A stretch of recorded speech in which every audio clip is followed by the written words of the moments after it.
Hey, y'all. Welcome back. It's KJ. Hey, and it's Alice. So we don't know where you're listening from. I listen when I'm getting ready in the mornings and in the car. And I listen when I'm cooking. So whatever you're doing and wherever you are, tune in because we have a lot to say. We sure do. Enjoy the next podcast. Thanks for listening. Good morning and welcome back to Simple Conversations where grace meets strength. I'm flying solo yet again. KJ is still on sabbatical. We miss her terribly in these conversations. She brings so much value to them. So today I am really, really excited. This is an interview that I have been wanting to do for quite a while. And if you follow me on social media, you know that over the last several years, I have been evolving and deconstructing like many of you that are listening. And so a lot of my views and values and beliefs have evolved as well. So that being said, I was a part of an organization where I could not freely say all the things because I was being very respectful of the organization that I was still a part of because I would never cause conflict for them. But I'm no longer a part of that organization, so I am free to be all fully authentic me. And I am really excited about that. So today I am really excited to welcome my friend and former student, actually, Cam. So Cam, thank you so much for joining us. Of course. I'm so happy to be here. I am so excited about this. So I was trying to remember, and I am terrible about remembering. Okay, what grade were you when I taught you? I believe I was in 7th grade when I took leadership for the first time. Okay. And then I didn't want to take discipleship. Of course. So I took leadership again. And then discipleship. I never took discipleship. Oh, you didn't? No. Okay, so just 2 leaderships. Okay. Yeah, okay. I had to make my exit before I could take discipleship. Understand. Okay, so for the listeners, when I was a part of the school that Cam went to, I taught leadership and discipleship, mostly high school. I did do some middle school. High school would definitely be my preference. So those were wonderful years, really helped me grow as a person. And I really did love teaching the students. I thought that was a really great season. So, okay. So like I was telling you when we came on, I have a list of questions for you. You are welcome to say pass on any of them, and you are welcome to expand on anything I don't ask. Okay. So I wanted to interview you because I believe that story matters. Mm-hmm. I believe that when you can give a subject context, it helps us to all understand better, and then we are better neighbors.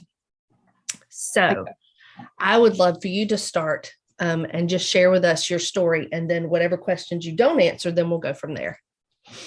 So tell me about Cam. So my name is Camden Dunkerley. I recently graduated from the Legal Studies Academy at First Colonial High School. I'm now attending TCC for Criminal Justice and Forensics.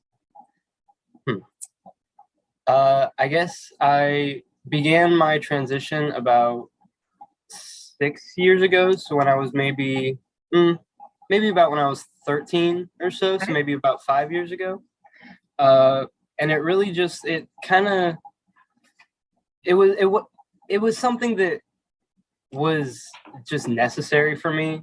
And like, truth be told, I know that I wouldn't be sitting here talking to you today if I hadn't transitioned. So it was definitely something that it wasn't something that I wanted to do. It was something that I needed to do. But I've been on testosterone for about 4.5 years now. I had my top surgery last summer, and it's definitely been an experience, and it's definitely shaped and changed how I view the world. Okay. Interesting. Very good. Okay. So for our listeners who may not be tracking yet, so Cam, you were born and identified as a female, mm-hmm. and now you identify as male. and correct any verbiage because I'm still very much learning verbiage. Okay. So when did you first know that you were not like other girls? I've never really been into super girly things. Okay. Like I had baby dolls when I was growing up, but I didn't like Disney princesses. In fact, the only movie that I ever watched was Mulan. And I think that's just a little bit funny because it's about a girl who dresses up as a guy. So I'm like, okay, maybe I had some clues. But really, I've just been in love with animals my entire life. And I've never been into super girly things, no makeup. Even in like elementary school, I always kind of wanted to do what the boys were doing, but like they kind of teased me because I was like a pudgy little kid, and I was like, they didn't really want me tagging along. But it wasn't really until middle school or so where it was like, okay, something's not right here. Like 2 + 2 is equal 5 here. This isn't making sense. And I like began to notice that it began to make almost like a pit in my stomach and make my heart drop when people would say she and her. And I'll be like, that's not normal. And I remember actually being in school and looking at all the graduating classes that had been up on the wall and just absolutely dreading that I was going to have to wear the color robes that the girls were wearing. Because I was like, I don't like that. First off, the other robe looks better, and I don't want to look like that. Right. And I was always nervous of like growing up and like what I would look like, and just kind of being anxious about that. But it was just something that was deep down, I didn't know then, but I think it was a whole lot of little pieces getting put together that when I was 13 or 14 and I had access to the internet, and I was like, okay, maybe there is a name for this. And originally I looked up like what transgender meant, and I was like, no, that's not me. I don't want a penis. Like, that's weird. That's no. And then like I just kept reading, and at first I identified as non-binary because I was like, okay, I don't like being a girl. I'm not so sure about this whole guy thing. Right. Here's a happy medium. And then it just, once I kind of let go of the more feminine side, it was like, okay, I'm more comfortable. And then I just kept getting more and more masculine. And then I was like, okay, I think I know where I belong in this equation. Very interesting. So how did those conversations play out with, I'm going to assume your mom was one of the first people that you talked to because you have a pretty good relationship with your mom. Yeah. Was she the first one that you talked to? Yeah. Okay. Because we had this like almost not tradition, but like routine of like every night I would show her funny YouTube videos that I had found that day, or I would show her memes that I found that 4th grade me or 6th grade me thought were just hilarious. And so we spent like private time together every single day. And so like we've always had an amazing relationship, and I always kind of tested the water, but she's also always been super, super open. Like even when I was little, she read me this book called, I think it's Tango Makes Three. And it's about these gay penguins in the Cincinnati Zoo that adopted a little egg and then hatched it. So she's all like, it's never been gay is bad. Like it's always been people are people. My golf teacher in 3rd grade was married to a wonderful woman named Robin. And I was just like, oh, okay. Like they love each other. Dope. But I definitely talked to her like throughout the entire process. I talked to her about being non-binary. I talked to her about being like, I don't really like all these feminine things. And like, I don't really think I like the name Cammy and Camille. I know you spent a long time picking it, but like, I just don't think I can do it. But we would talk about it pretty much every night, but she would never push me to talk about it. It was always just, if I brought it up, then she was wholly invested in that conversation, giving me her full attention and giving me her full thought, and just making sure that whatever path I went down, it was completely fine. If I wanted to maybe transition, and then if I hated it, no shame in that. Go back to, you're a kid, it's the time to experiment. So she's always been like, I know it's kind of contrite, but like, she's always been my number one supporter, and she's always been there for me. That's awesome. That's awesome. Kudos to mom. Okay. Got that. How about your friend circle? What did that look like during those transition questioning years? What were you, how do you feel like you were received or accepted or not, or fully, or? So I moved to Virginia going into 4th grade, and there were these 2 girls, Kylie and Jessica, who lived on, like, pretty much on my street right around the corner. And we pretty much grew up together until they went to middle school, at which point I went to our school, and we kind of split ways for a little while. So I pretty much was a girl when I left that friend group, and then came back a guy, which was really kind of surprisingly well received, because we didn't hang out all that often. And actually my best friend Kylie, we really just kind of went down our own paths for a couple years, and really only, like, we would wave at each other in the yard. So like, she saw me, but we really didn't hang out. But over time, like, she was her own little mess in middle school, and just kind of a brat. Middle school really is the worst. Middle school is the worst. Mm-hmm. But once we got into high school, it was like, okay, we're around a more diverse group of people. We understand more. And it was just like, okay, like, are we still going to go fishing in the lake? Like, are we still going to play in the yard? Like, it really doesn't matter. Still the same person. Right. And Kylie's, we're still best friends, and she's amazing. She stuck with me through all of it. But when we kind of split paths, and I was at our school, I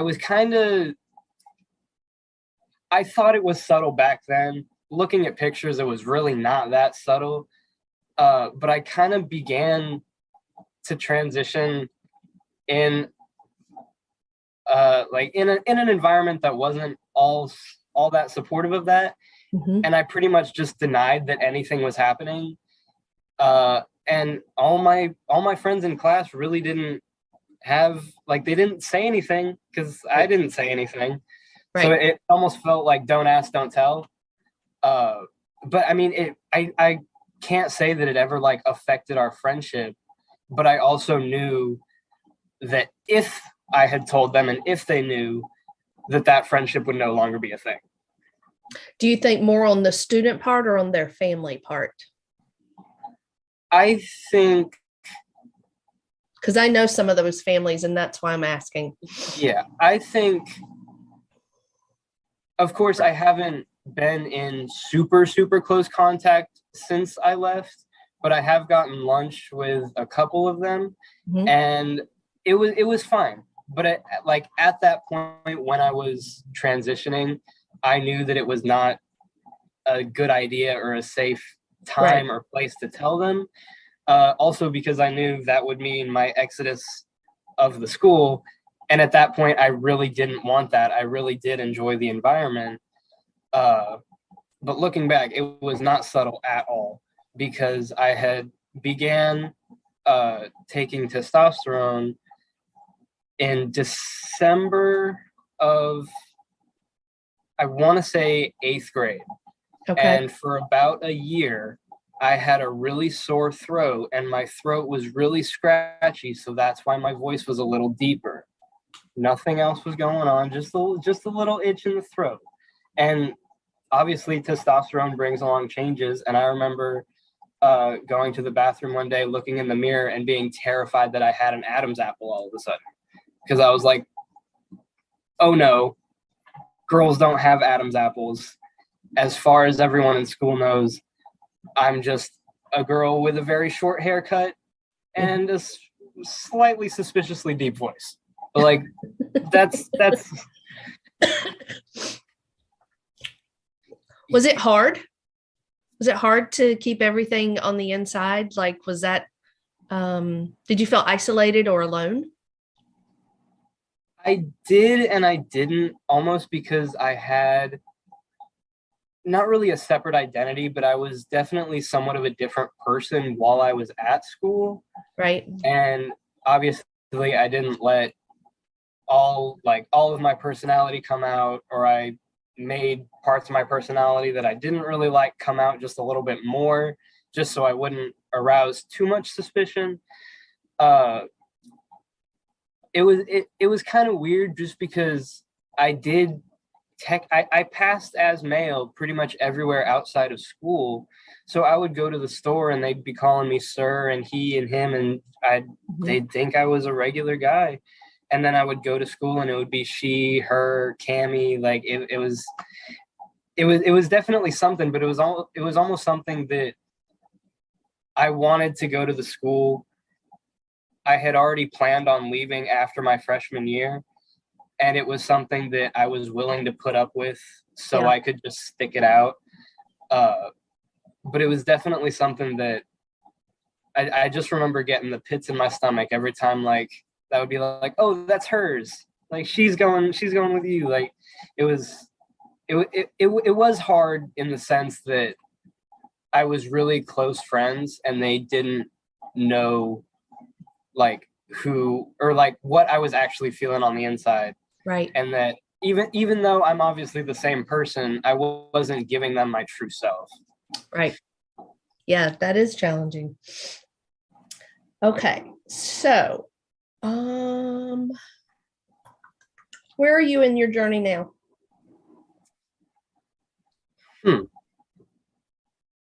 I like that question. That kind of makes you think, because I feel like you can take journey in a bunch of different directions. As far as like my transition right now, I'm pretty happy because I don't think I need any more surgeries. I'm pretty happy as far as like transitioning goes.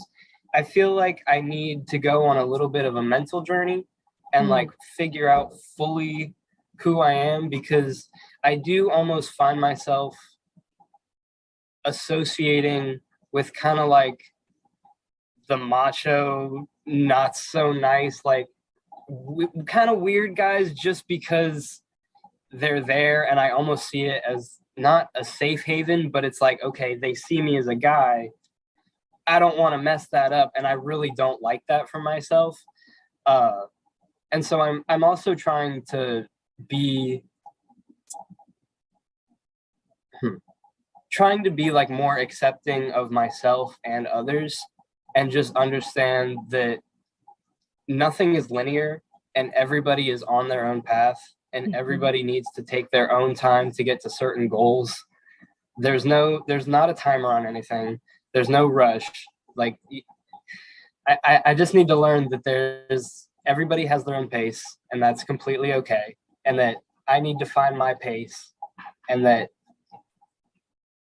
I find that I kind of rush to get myself somewhere, even though I don't know where is or how I'm getting there, just because I feel like I'm not enough or I need to prove myself. And so I've really been trying to work on that. So as far as that journey goes, I feel like I'm just in the beginning stages. But as far as like being trans goes, like I think I'm pretty much complete. So when you talk about your journey, mental space journey, is there a therapist in your life? Do you have someone that you have processed some of these things with? Because these are big life changes. Yeah. I used to have a therapist, but she was kind of like a psychiatrist therapist mix. Right. And I stopped going because it kind of just seemed like I would be like, this is how I'm feeling. And she's like, okay, here's a pill to fix that. Right. And I'm like, okay, like I'm really not trying to be constantly medicated. I'd still like to feel some of my emotions. And it just kind of felt like I wasn't actually getting anywhere except to a pill bottle. And I have been trying to find a good therapist. Good. But it's one of those things where it's almost like there's so much that I don't want to do it, just because it almost feels overwhelming. Yeah, that to unpack everything. Yeah, and like I know I'm not doing as absolute. I'm doing good, but I know I'm not doing as absolutely as well as I could be doing. And I just kind of feel like unpacking all that will put me in a bit of a rut that I don't want to be in. Well, just remember that rut's only for this long. Yeah, I know. It's just for a minute. It's just for a minute. That's what I tell my clients. It's just for a minute. Then you can have more light at the end of the tunnel. Yeah, that is true. So another big part of your story and your identity is that you were donor conceived. Mm-hmm. So tell me a little bit about tell our audience. I know a little bit about it, but tell our audience about your senior project. And then I have a couple questions for that. Okay. So as part of being a senior in the Legal Studies Academy, we had to create a senior project that could be about anything we wanted, as long as it had something to do with the law. And my mom used a sperm donor to conceive me, and I really wanted to just learn a little bit more about that, because at the sperm bank, my mom was told that there would be a total of 5 moms who had access to the donor that she was using, and that there would be 500 miles in between each child conceived. There's 28 of us, and we have siblings that we only discovered about a year ago that live 15 minutes from each other. And I wanted to know how exactly that happened, because all of the moms were told that, or some very close variation on that there wouldn't be that many kids, and that there would be quite a bit of distance between them. So I was just really curious on how exactly that happened. And I actually found out that there is no law regarding to how much a donor is able to donate, and that the only law relates to donor health. And so I was like, that's really interesting. So I essentially created a documentary and interviewed both my donor and my siblings, and basically got their feelings, did a whole bunch of research, how the law, or lack thereof, has been manipulated, and horrendous things have happened, and just how these things can be prevented.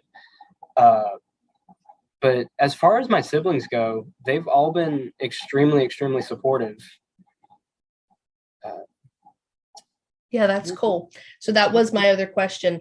So coming out to, you didn't just have like a family, like you had a family, like, like there's a lot.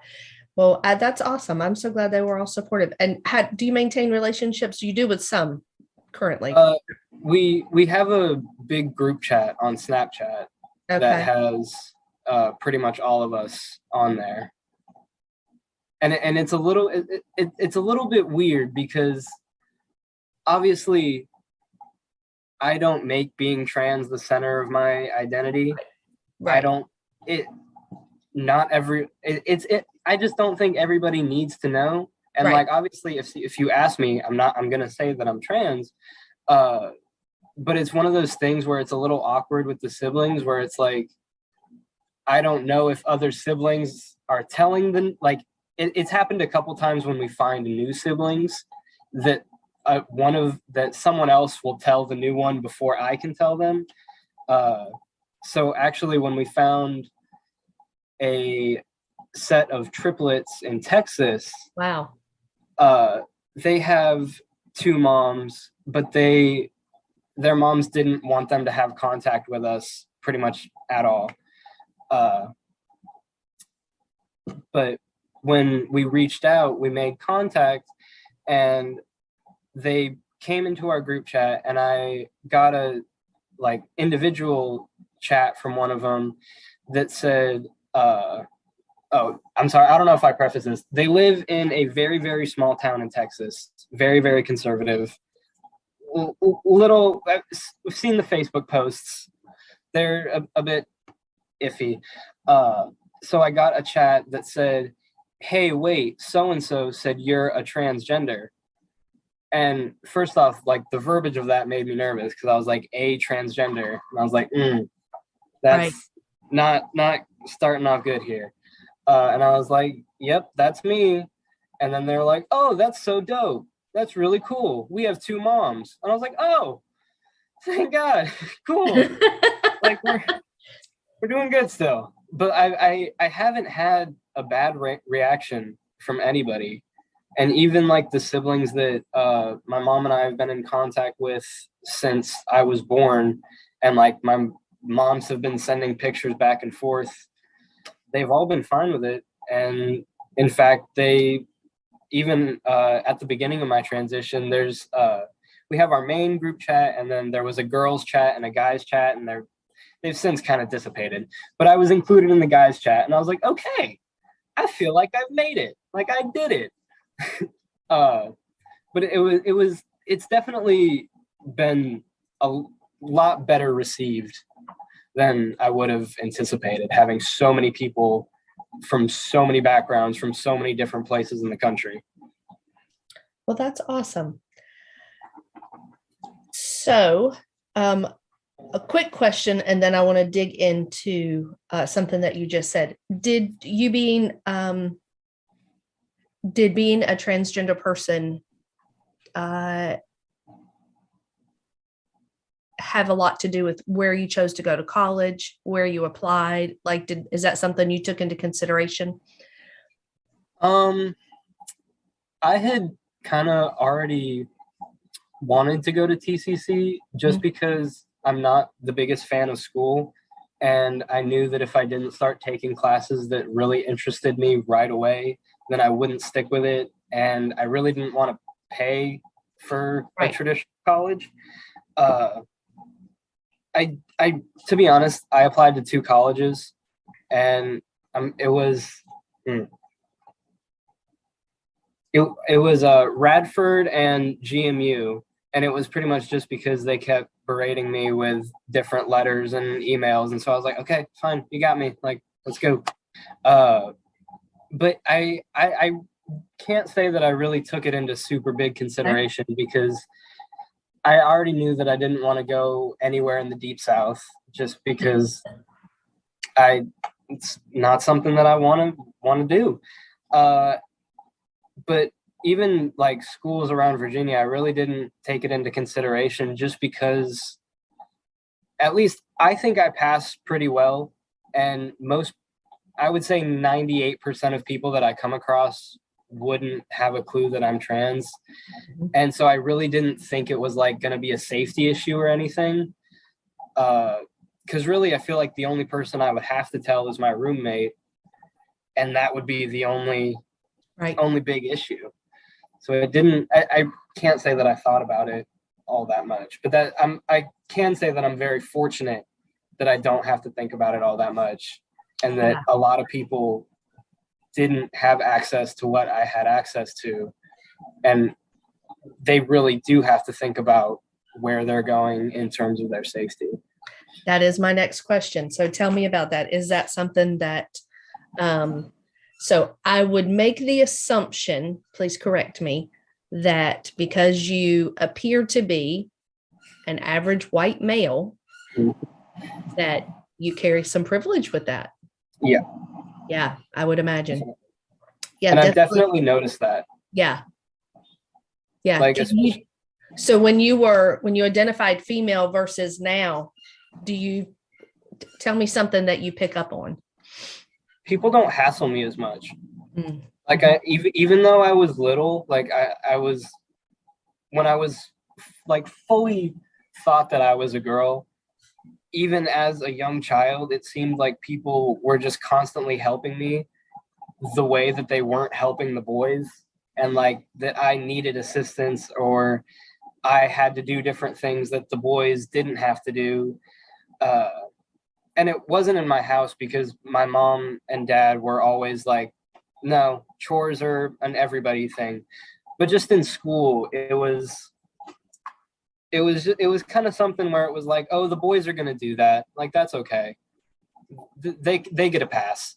But even now, I'll go to Walmart or Target with Kylie, and if I'm walking close to her, people don't do anything. But if she's like walking a couple feet ahead or behind me, then she gets a lot more attention. And I kind of understand the difference there, but we'll be shopping and a couple of associates will be like, are you good? Like, do you know what you're doing? Like, she was shopping for some tools, and she works construction with her dad, and I have no clue about tools.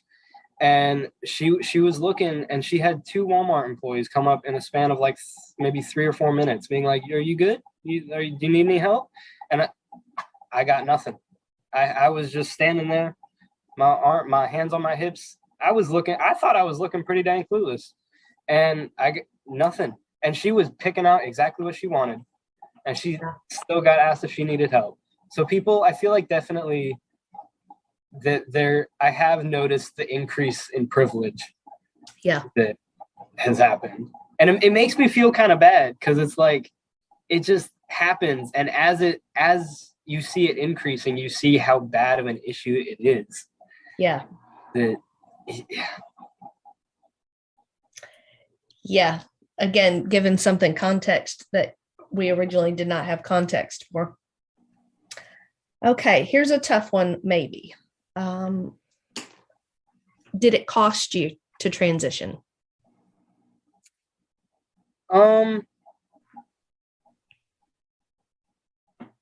Monetarily, yes. In regards to relationships, technically yes, but it's not a relationship that I would have wanted anyway. So I really don't count it as a loss. Okay. Pretty much everyone in my extended family has been completely fine with it. They've done that kind of old person thing of asking some like kind of out there questions that are just not super appropriate, but it's never out of a mean place. Right. It's always just out of genuine curiosity. Sure. And like I have just kind of like a personal philosophy. If you don't know, I can't get mad at you. Like, if you're asking from a genuine place of genuine curiosity, and you're not asking to make fun of me, and you're not asking to be mean, then I'm probably going to answer you, just because I think education really helps get rid of a lot of misnomers and misbeliefs. So I like to be as open as humanly possible. But as far as like relationships go, the only lost relationship was with my stepdad, and not gonna lie, he's not a good person. And he had a bit of a drinking problem, and it definitely got worse as I transitioned. And I essentially figured out it was because there was another man in the house, and he didn't like that. Because my little brother, he lives with us, but he would just kind of go up to his room, because that's where we would tell him to go up to his room. But my stepdad really didn't like that there was another person that was kind of not going toe to toe, but getting in there and like not standing for the BS. And I think as I transitioned and as I became more male, he didn't like that. He didn't like the competition. He didn't like the attention that my mom gave me. Like, it became a competition thing. But I can't call that a loss, because I'm so much happier now that he's out of my life. And it really just kind of showed his true colors when I started showing mine, and his were all just black and gray. Like, his colors were horrible. So I think it's kind of a loss for him, if anything, because he did lose us. Like, we left him, we moved. Yeah. So again, his loss. Yeah. So you're going to pursue criminal justice and forensics, and you're a pretty smart fella. So with all of the news coming out lately, are there laws that you're concerned about? Is that something that you want to do in your future? Will you be a part of that process? What does that look like? Is that anything you've given thought to? What laws are you talking about? Well, recently in the news, Clarence Thomas has kind of leaned in that he would like laws revisited that had to do with gay marriage, or same-sex marriage, we would say, privacy issues, things like that. So any of that cause you concern? It definitely caused me concern, but almost selfishly, after being in the Legal Studies Academy, I really don't want to pursue law. So it's almost something that I would want to kind of pursue from the sidelines almost, and just kind of like a supporter and like rally support. Mm-hmm. But it's definitely concerning because it feels out of control. Mm-hmm. And I'm a person who likes to feel in control, and it's something that a group of old people are in charge, and there's not much I can do about it. It's really going to suck if that happens. Yeah. Because again, very large population, actually. And if someone asks me that if I'm trans, then I'm going to tell them. But if I'm going up for a government job in a forensics lab somewhere, I wouldn't want them to be able to Google my name and have my medical records pop up that say, Absolutely.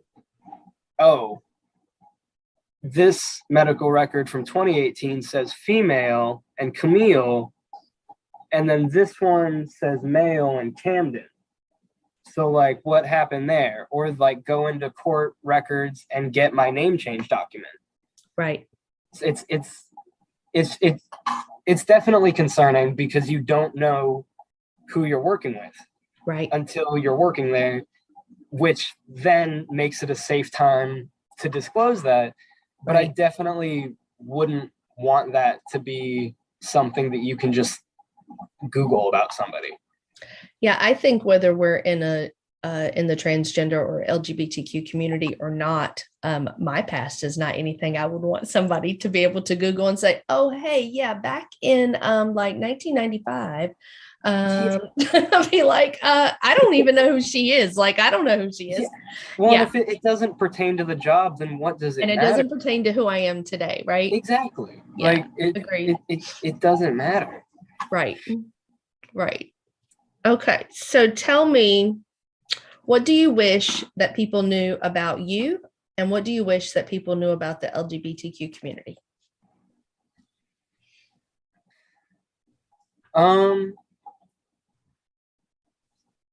For what I wish people knew about me, I'm not super sure, just because I am a pretty reserved person and I usually like tell people, but I would just, if anything, I would want them almost to see that as much as the media likes to not necessarily vilify, but just kind of sensationalize trans people and be like, oh, look at what they're doing. This is absolutely crazy. Like, yada, yada, yada. Everything they do is about them being trans. I would just kind of like people to see that, to be quite honest, I forget that I'm trans. Like, it's not something that at least for me personally, everybody is different. I don't think it needs to be a main focal point of who I am.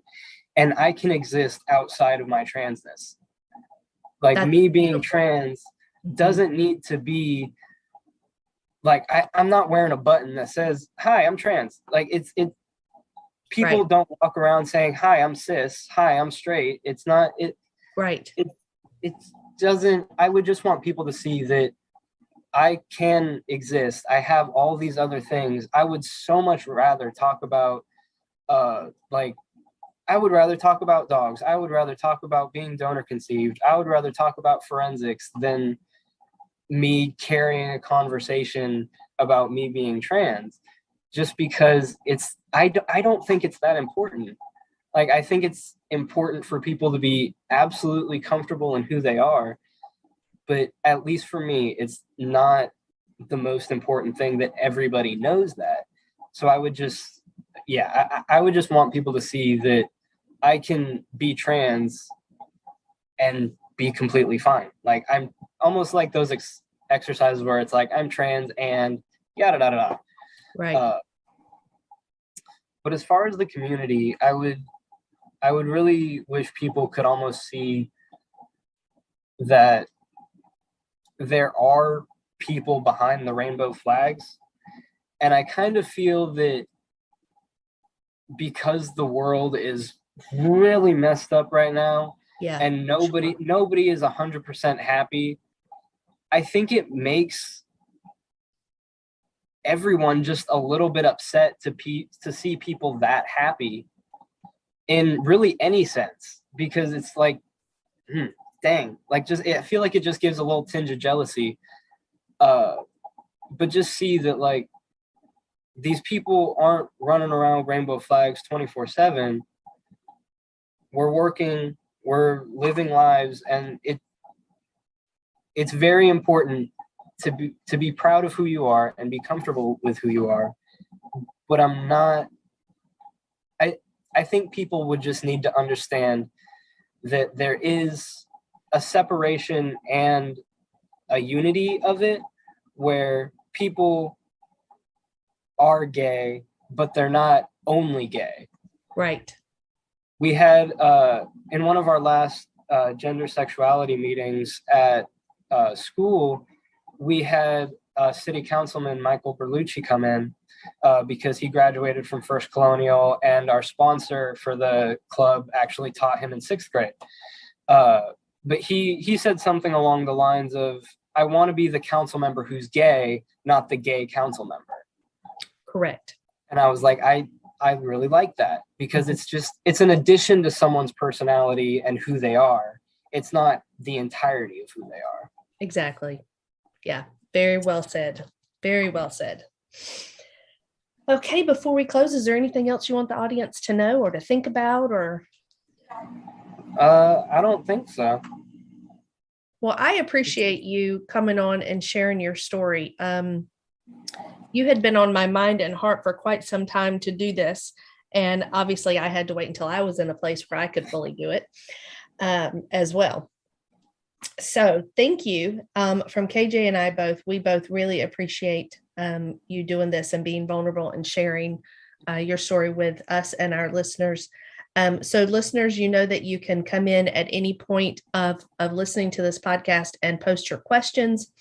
If it's something that I can't answer, I will absolutely send the messages to Cam for him to answer for us. I know, he's nodding his head. He would graciously do that for us. And again, thank you for your time. KJ did ask me to make sure that I let you know that we are absolute supporters of the LGBTQ plus community. And and we'll use our voices to continue to be supporters. So thank you so much for coming. It's really good to see you doing well. I was really proud of you. I was at your senior project when you had your opening night with the documentary. I thought it was super. I thought you did a fabulous job. In fact, I went back to our former school and shared that with a couple of people that they would have been very proud of you, that you did a great job. So again, thank you so much. And I wish you all the best in your criminal justice forensics world. So, all right. Thank you so much. And listeners, again, you can subscribe and follow and like, and most importantly, share this podcast. So thanks for listening.